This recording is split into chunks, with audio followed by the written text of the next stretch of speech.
Okay, thank you. Please come in and sit down.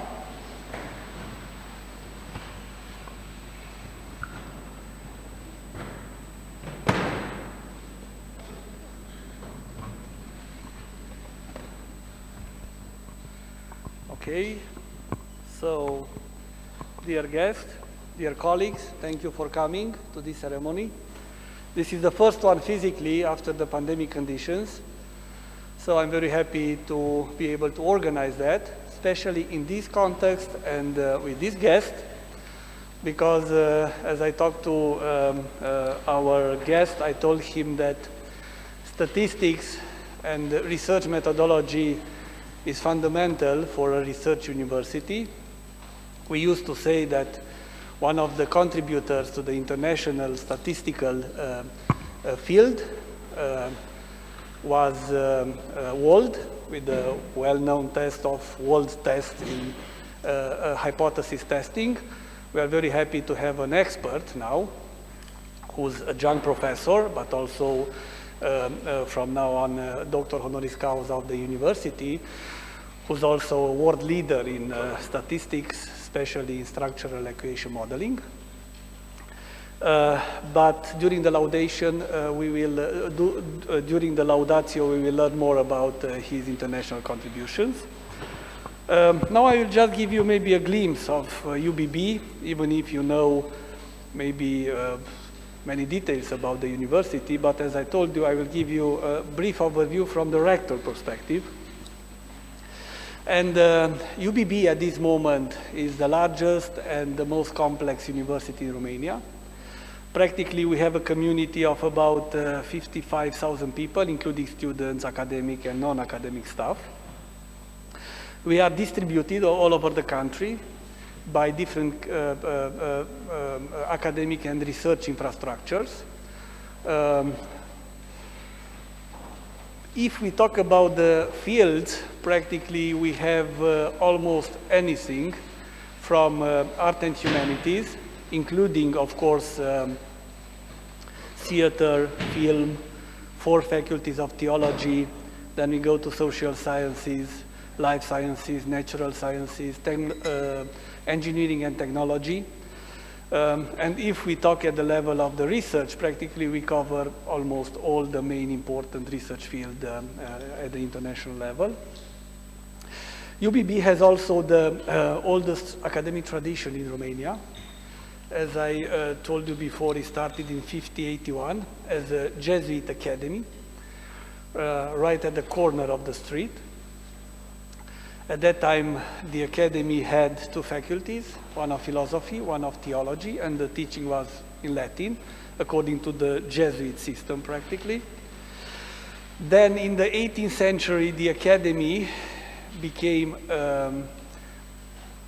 an institution having not only the status of university, but also the name of a university. The name was Universitas Claudiopolitana, and later Cezareo Regia Universitas Claudiopolitana. The teaching were practically in Latin, but they started also to teach in German in that period. And the university had 4 faculties: theology, philosophy, medicine, and law. Then in the 19th century, we had the Hungarian university. In the 20th century, at the beginning of the 20th century, we had the Romanian university. And then, starting with 1959, those 2 universities, the Romanian and the Hungarian universities, were brought together under the name of Babeș-Bolyai University. Babeș is the name of a famous Romanian biologist. Bolyai, as I assume you know, is the name of a famous Hungarian mathematician. And starting from this history, practically UBB assumed a multicultural profile. That is why we say that from the academical point of view, we have 3 lines of studies, 3 official lines of studies: Romanian, Hungarian, and German. And of course, we have many other programs in English or French. But if we talk the official languages, practically there are 3 official languages. The other languages are just foreign languages for different kind of programs. And also UBB is one of the best Romanian universities. I would say that based on the international rankings in the last 7 years, practically UBB is the best Romanian university according to the meta ranking created by Ministry of Education and Research in 2016. And also we have some strong points in different fields, in different subjects. For example, we have strong points or a strong international presence in mathematics, in psychology, mainly in cognitive sciences, in physics, I would say, in nanosciences, nanotechnologies, in chemistry, in biotechnology, in computer science. Practically, we have people who are in the top 2% most cited scientists in the world according to the Scopus system, or we have people in highly cited researchers in the field of mathematics or engineering. So overall, UBB is a university which values all three missions: education, research, and also the relationship to society. But at the core of these activities, we put the research component, because in that way the education is more active, the students are co-creator of their own education, and also the relationship to society is not a regular one, it should be an innovative one. So UBB is a research-intensive university. That is why UBB is also a member of the Guild, an organization of some of the best research-intensive universities in Europe. And starting with this year, UBB is also part of Utopia, a European alliance. We will see what is happening with these alliances in future, but the whole idea, as you know, is that maybe in 6, 7, 8 years we'll have a meta university. We'll see what is happening, but from now on we are part of that alliance. So to make a long story short, this is a brief overview of UBB. As I said, I'm very happy that you are here. Thank you for being involved in the university so far. And now you move to another status, Doctor Honoris Causa. Hopefully you will be also involved in the university as you were before, by teaching, by doing research. And I'm very happy that we have the opportunity to have the physical ceremony having you as a Doctor Honoris Causa of the university, because as I said, I'm looking to what you are doing, because many of your work is used by me, by my group in research. As you know, social sciences, psychology in special, use structural equation modeling as one of the main methodologies in research, because we always have many variables which are related to each other in complex ways. So again, thank you for accepting this and thank you for being here. Having said that, I will invite Ovidiu Moisescu. Ovidiu, please, you have the floor for laudatio. Thank you. Thank you very much. Dear Professor Marko Sarstedt, right? Professor Daniel David, Rector of the Babeș-Bolyai University, Professor Florin Streteanu, President of the University Senate, dear guests, it is really a great honor for me to present this laudatio for Marko Sarstedt and to introduce his academic achievements. You will excuse my emotions, obviously, and first of all, I need to say that Professor Marko Sarstedt is currently a chair at the Institute of Marketing at Ludwig-Maximilians-University of Munich. This is a top 50 university worldwide according to international rankings. He is one of the world's most influential researchers.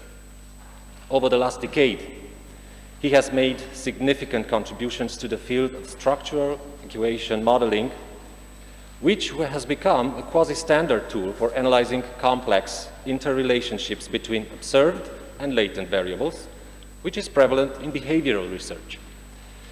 In particular, his research has advanced and popularized partial least squares, a composite-based approach to structural equation modeling, which has gained vast prominence in the social sciences as well as in many other fields of scientific inquiry.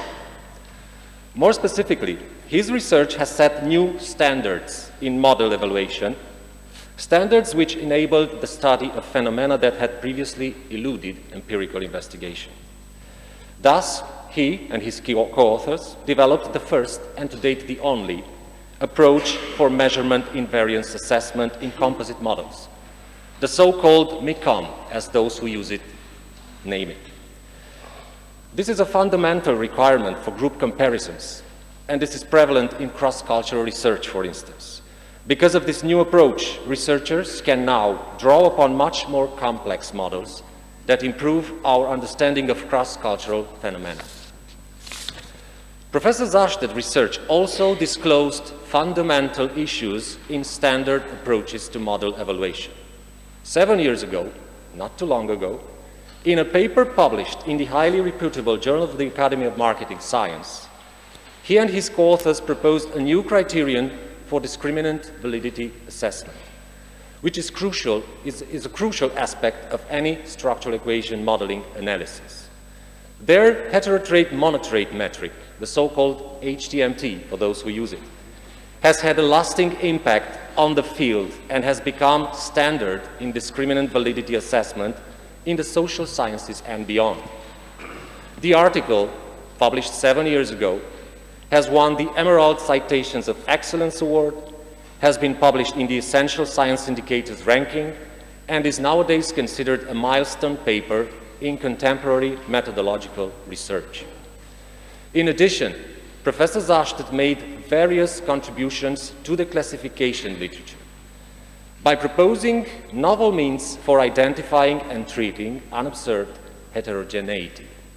For instance, in his work on latent class analysis, he has generalized finite mixture models, iterative reweighted regressions, as well as genetic algorithms to a structural equation modeling framework. Corresponding papers have been published, obviously, in top-tier journals in fields as diverse as operations research, statistics, marketing, as well as general business. All this underlying the interdisciplinarity of his research. Professor Sarstedt's research has also played a crucial role in disseminating partial least square structural equation modeling as a research method. He co-authored 2 highly cited textbooks on the method, which have been translated into 8 languages around the world, including, for example, Chinese, Spanish, or even Arabic and Persian. This book has won the Best Textbook Award of the German Association for Business Research. Professor Sarstedt received numerous awards for his work, including, for instance, 5 Emerald Citations of Excellence, 3 Emerald Literati Outstanding Paper Awards. He is also the 2-time recipient of the William R. Darden Award from the Academy of Marketing Science. Well, his strong international impact brought Professor Sarstedt the status of highly cited researcher, and that happened in 2018, 4 years ago. And he has become highly cited researcher in economics and business, according to Clarivate's Web of Science scientometric assessment. And I need to say that this is a title shared by less than 100 scientists around the world.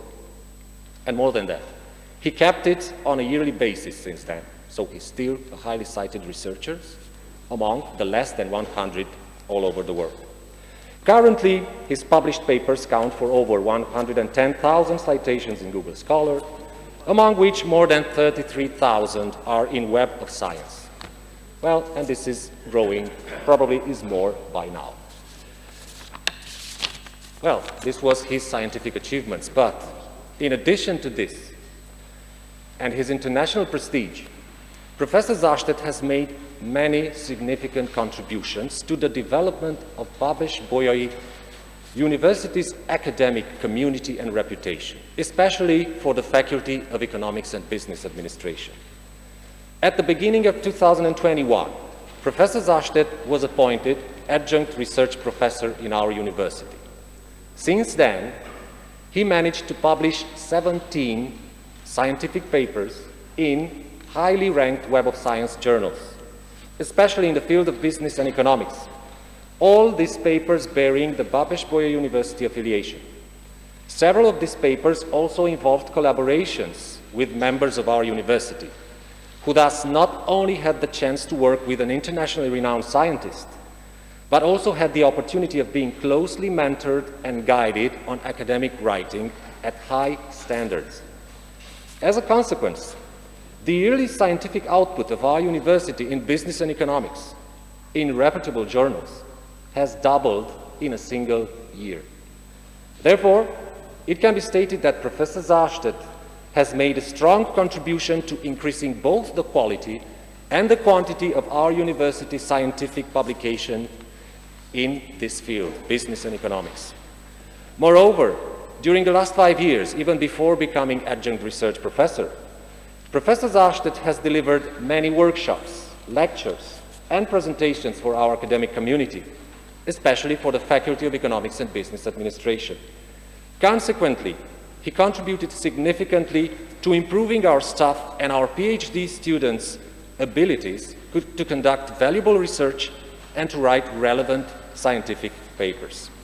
And on top of all that, despite his constantly intense and overloaded schedule, Professor Sarstedt has always responded positively to any request coming from members of our university, offering assistance, offering support, offering guidance in their research endeavors. And everybody is welcome to do that in the future. Well, to conclude, yes, the professional activity and career of Professor Sarstedt are under the auspices of excellence, and he is a true friend of Babeș-Bolyai University. We thank Professor Sarstedt for the honor of accepting our distinction of Doctor Honoris Causa.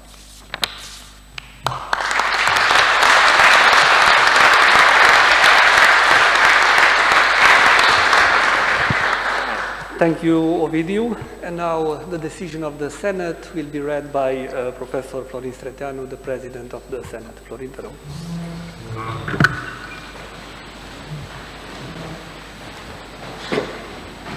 Nos, magnificus rector, nec non clarissimus preses, et alme matris Babeș-Bolyai Universitatis Senatus, ad venos, economicarum scientiarum, ad negotiorum administrationis facultatis decanus sapientissimo, ac doctissimo domino, Marko Sarstedt, alme matris Ludwig-Maximilians in Monaco, Bavaria Universitatis Sodali, dum suam eximiam ad qualitativum fastigium in economicarum scientiarum almarum matrum universitatum investigationis ambitu tangendum contributionem, ac suam maximam in sue scientiae muneris exercitatione caliditatem, nec non suas methodologicas in datorum per structurales equationales ratiocinationes analisi innovationes, et suam ad fortissimas scientificas colligationes motivandas et facilitandas edulitatem observamus, honoris causa doctoris titulum e idem conferimus, in cuius rei fidem hoc diploma propriis manibus subscriptum et nostre universitatis sigillo munitum ei confere curamus. Datum Claudiopoli, pridie calendas apriles, anno domini bis millesimo vicesimo secundo. Magnificus rector, Daniel Professor David, clarissimus senatus preses, Florin Professor Streteanu, honoratissimus decanus, Răzvan Valentin Mustața.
Thank you very much. And as you had many presentations, as a professor, as a researcher in this university, now you have the floor for a presentation as a Doctor Honoris Causa of the university. Please.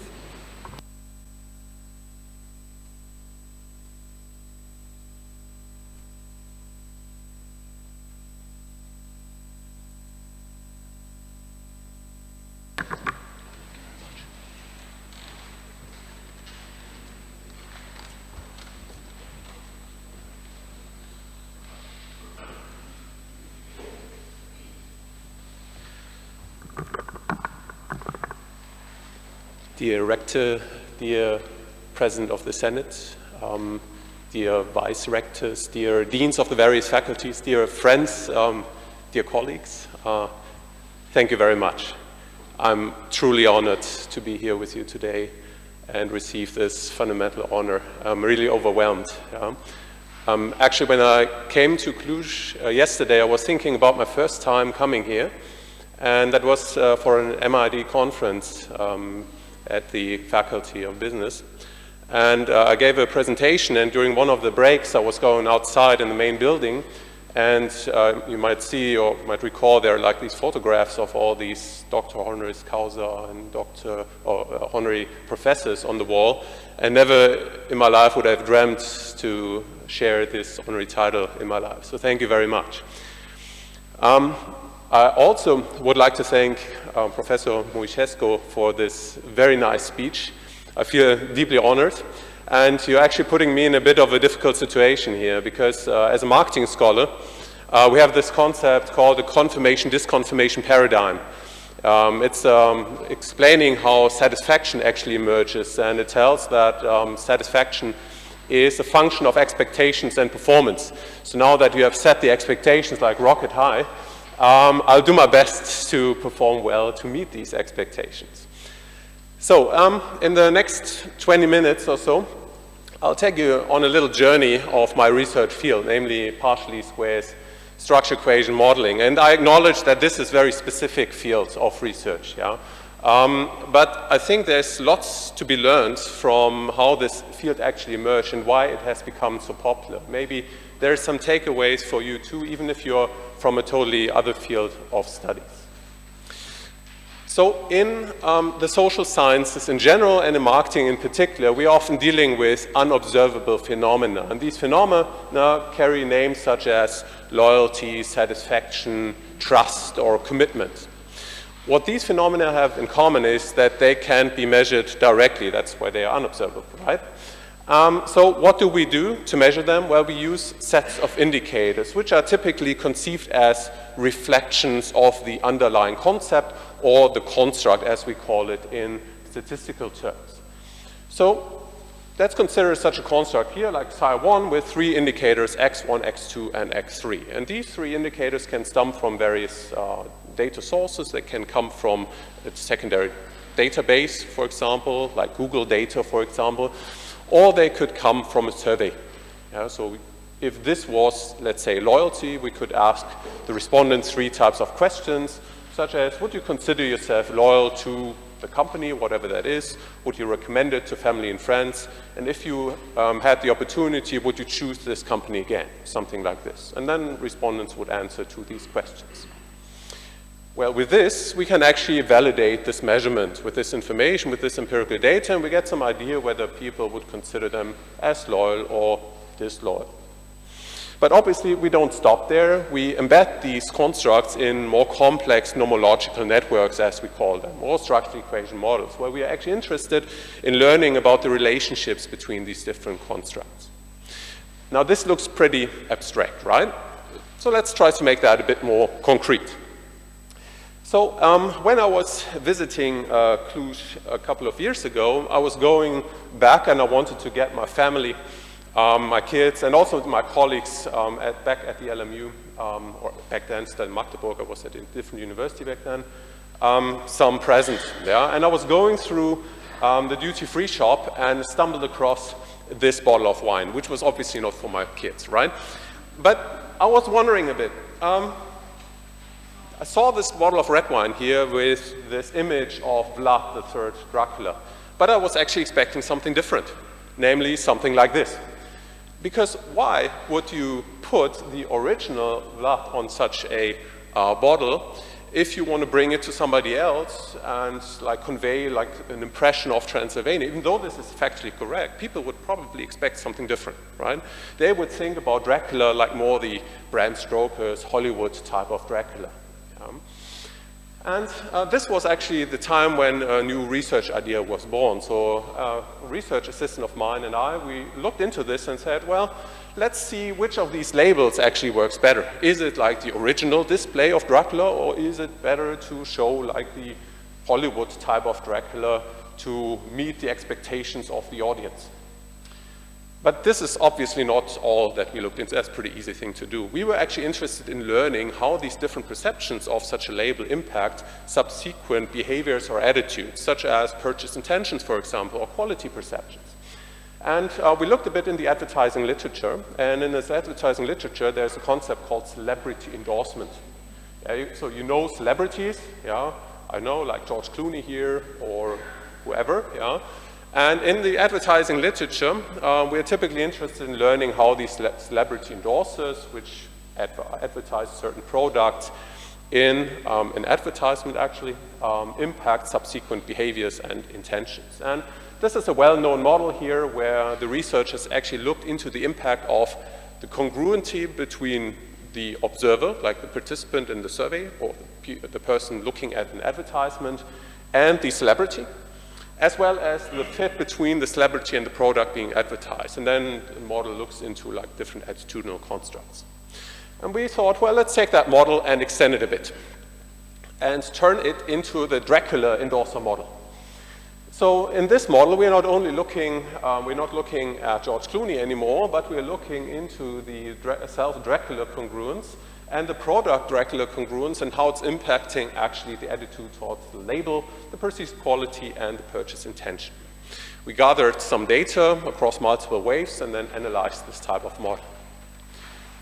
Well, first off, however, and this is not 100% related to the actual analysis that I'm going to present, we looked into like purchase intention, perceived quality for the different variants, and you can rest assured that the original blood actually works better than the Hollywood Dracula. We see significantly higher purchase intention and perceived quality assessments by the respondents.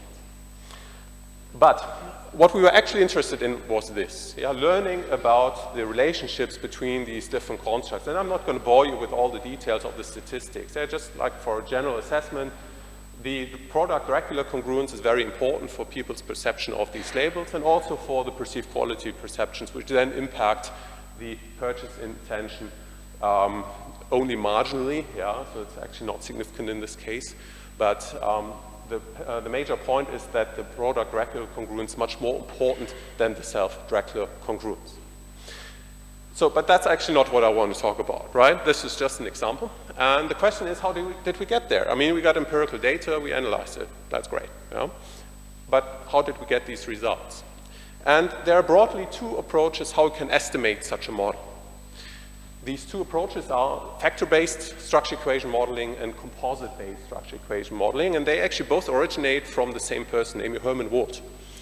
Herman Wold was a Swedish econometrician who was actually more interested in like time series modeling and decomposition of time series. But at a later point in his career, he gained some interest in the causal interpretation of multiple equation models.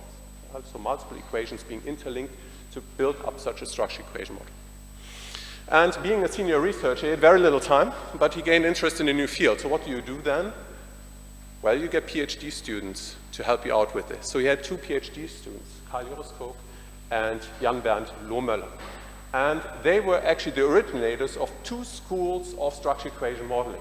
On the one hand, the factor-based structure equation modeling made prominently by Juriskog, who developed the so-called literal approach, which is a covariance-based type of structure equation modeling.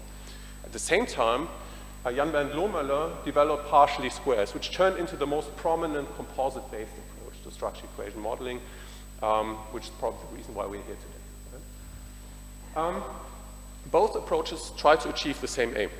They try to estimate such a complex model of relationships while accounting for measurement error, but they take fundamentally different routes to do this.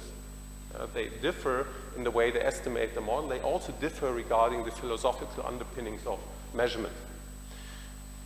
Initially, the covariance-based approach gained more prominence. As I saw rapid development starting actually in the 60s and the 70s, whereas partially squares was not very visible in the research landscape. And it was actually only in the late 90s that a US scholar called Wayne Shin revived the method in IS research, information systems research, and made it prominent in that field. And from there, it actually disseminated into various other fields.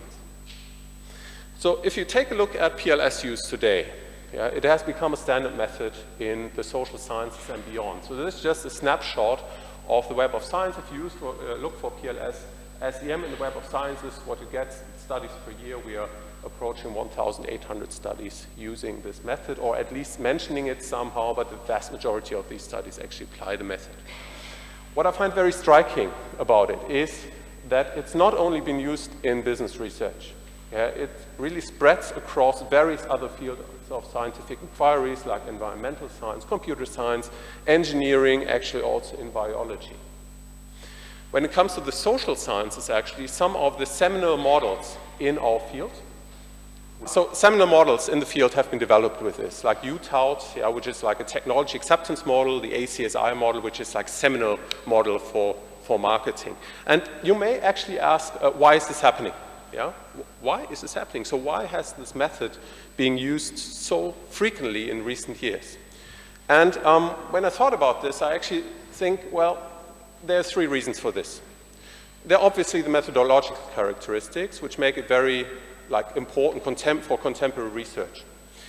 There are constant methodological innovations which contributed to the dissemination of the method. And finally, the accessibility, which we as researchers working in that field frequently forget. So let's talk about these three topics real quick. When it comes to methodological characteristics, it's probably best to look at as to why research actually used this method, right? I mean, I could give a lecture now about statistical properties of partial least squares, but it's probably better to see, okay, why are actually people using this? And to answer that question, actually, we recently conducted a study in which we analyzed PLS use in marketing across various years, so the last 10 years. And we looked into researchers' use of the method, are they applying it correctly, what do the models look like, and so on. And one of the things we looked into was actually the reasons why people were using this method. And this was actually recently published in Psychology and Marketing, including actually a scholar from UBB, Lakra Radomir. So we found out that many people use PLS because of its small sample size behavior. So in fact, PLS can be used with rather complex models and can be estimated with relatively small sample sizes.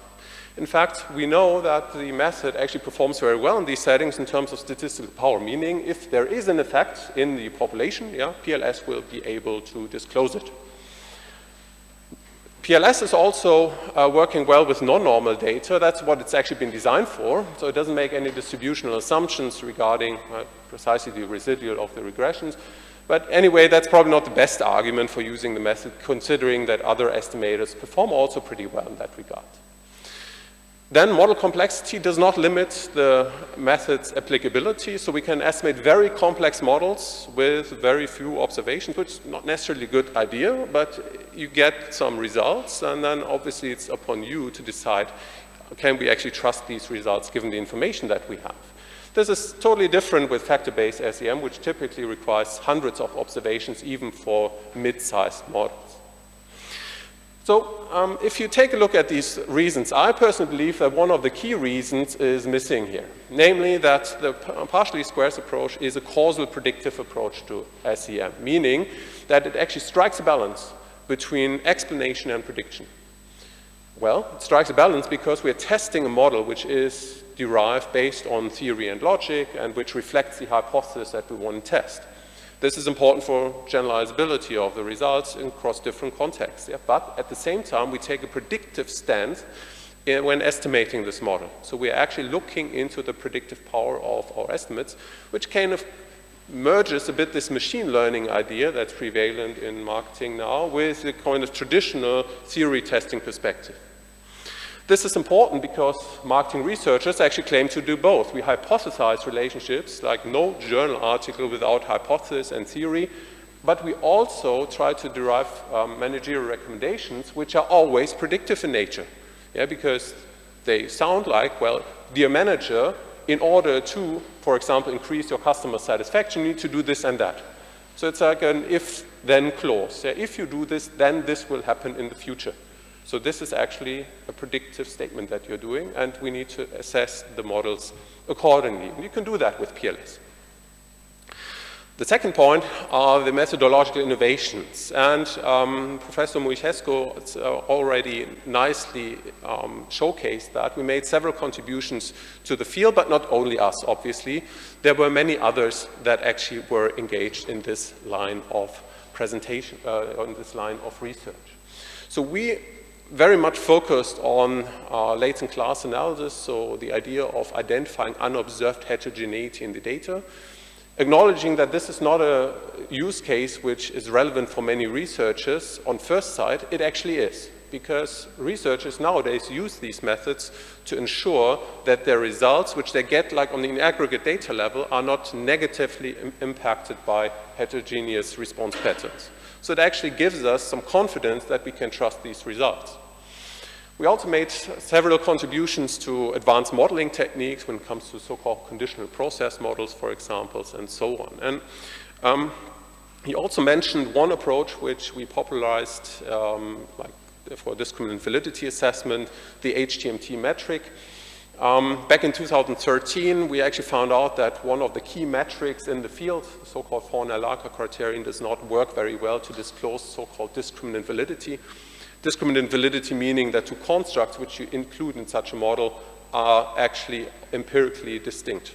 Yeah, because if they were not, then the entire modeling business would go bust. Right? And we found out this is actually not the case. It's not working very well, and we proposed an alternative, the htmt, which has become a standard in the field. So the last point, which is probably the most important one, is accessibility. See, we primarily speak to fellow methodologists and statisticians who work in the field, obviously. Yeah? But far too often we kind of forget who are we doing this for. I mean, we don't want to only communicate with our peers in this specific, arguably very narrow research field, but we want to reach out to the users, right? So the users, we want our methods to be applied by the researchers so that they can test their hypotheses, their models, and disclose new phenomena. This is commonly forgotten, and I think this is a reason why the PLS has gained so much prominence, because there are various researchers that have taken this at heart and tried to make the research more accessible. So one core component of this is easy-to-use software. Yeah, so Smart PLS is kind of the software for PLS SEM estimation, and this helped really drastically to popularize the method. Yeah, it's very easy to use, it has a graphic user interface, you don't need to program, it's very powerful at the same time. Yeah? So I can say that because I'm not a developer of Smart PLS. Yeah? So I'm just a user like everyone else. Obviously I'm developing for the software, but I'm not part of the programming team or so I'm not affiliated with this. But having a nice software is one thing. You also need to tell the people how to use it, right? And this is something that we engaged in about 9 years ago. And let me tell you a little story here. Back in 2009, I was at a conference, Academy of Marketing Science conference, kind of the conference in marketing. And I was sitting in the lobby after my presentation on some PLS topic, and suddenly, like a senior scholar came up to me and said, "Hi, my name is Joe Hare. I saw your presentation. I liked it. We should write a book together." Okay, now you don't know who Joe Hare is. Yeah? Joe Hare is probably the most prominent author in the social sciences. His books have been sold millions of times. He set standards in research methodology, in marketing principles books, and so on. And now here I am, like a non-tenured postdoc scholar, and Joe Hare coming up to me and telling me, literally the third sentence that he tells me is, we should write a book together. this is actually not a very good idea, yeah, to write a book as a non-tenure professor. As you know, the only thing that counts in the system are high top-tier publications, yeah. At least in the German system, writing a textbook is actually seen somewhat critical. Well, this young researcher can't allocate his time correctly. That's kind of what you'd hear from a hiring committee. But guess what? I said yes. Yeah. I thought that was a very good idea. Turned out it was the best idea of my career. This is the outcome. First edition of a primer of partially square structure equation modeling, which is now available in the third edition, and this gave PLS as a method massive traction. Yeah, so as we have heard, the book has been translated into 8 different languages. We have an advanced book. Current translations are in the making, and several follow-up books by other researchers have been published in the last years. So this is great, yeah. Some of these books are more feel a bit like copycats, yeah. Doesn't matter, yeah, doesn't matter. It helps to popularize the method, and that's great.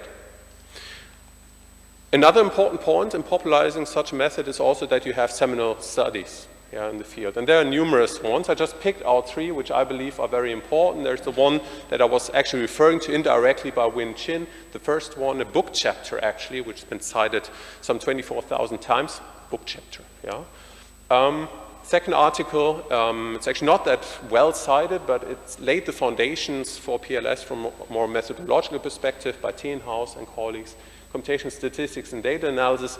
And our article also, which is actually the high cited article in my list, PLS SEM, indeed a silver bullet, cited 15,000 times, I think.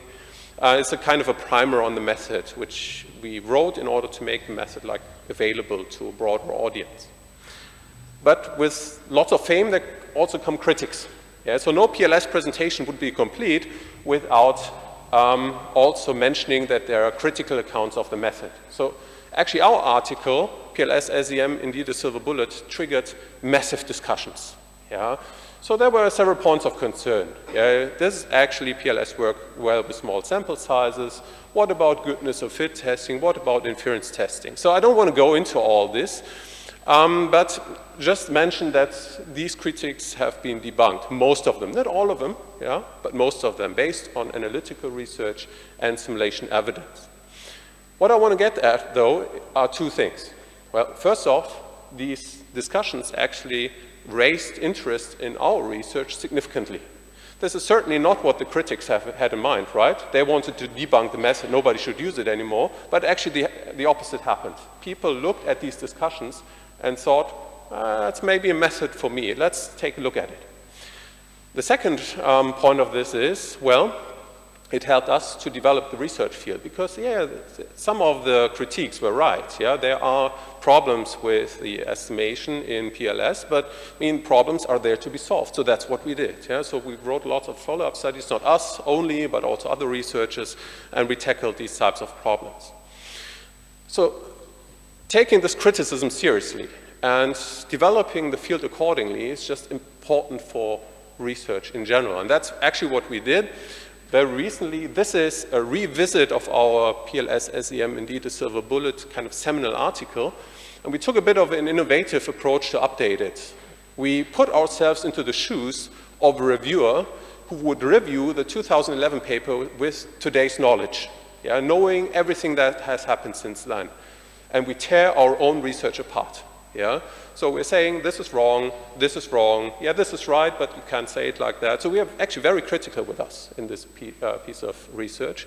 And we summarize recommendations. So this is what you should do today, given today's knowledge. Yeah? So I think this is one way also to judge your own research critically, and I think more people should actually do this. So with that being said, what are kind of the key takeaways from this? Yeah? At least for me, hopefully for you too. Yeah? So we speak to a specific audience, and this audience is oftentimes very small in size, at least to our perception, but we have to keep in mind that there's a much bigger audience out there. So understand your role as a facilitator.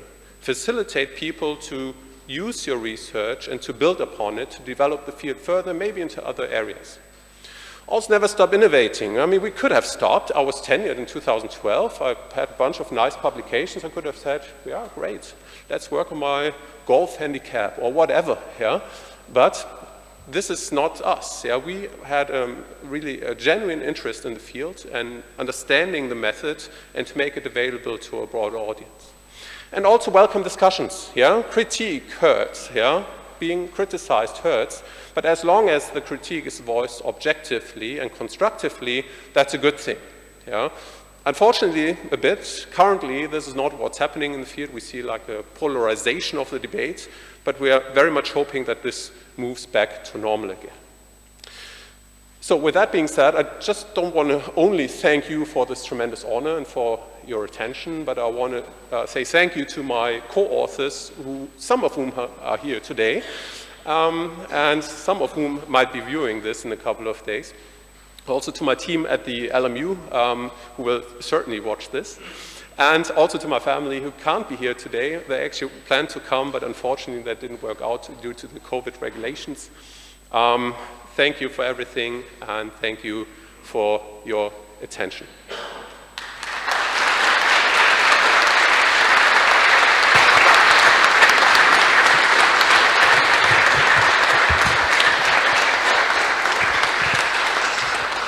Okay, thank you very much. Joking seriously after your presentation, using George Clooney and Dracula to illustrate statistics, it's a very good metaphor and analogy also for this university, because as I said, we have a very diverse, a strong diversity of the academic field, so combining them, it's a very good idea.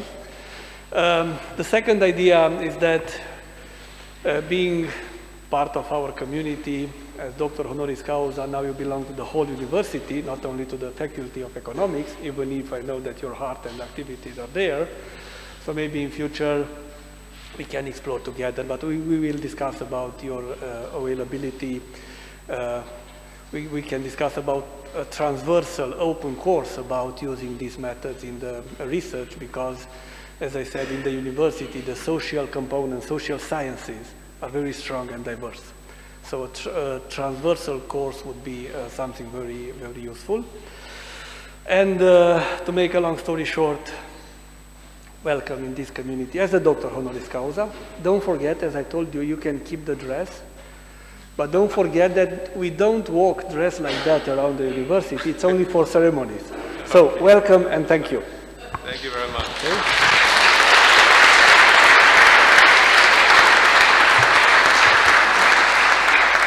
And now, for the closing part, let's enjoy together the history of the university, hearing the Ode for Joy. No. I would say to sit down and relax and enjoy the history of the university.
Mulțumim, thank you.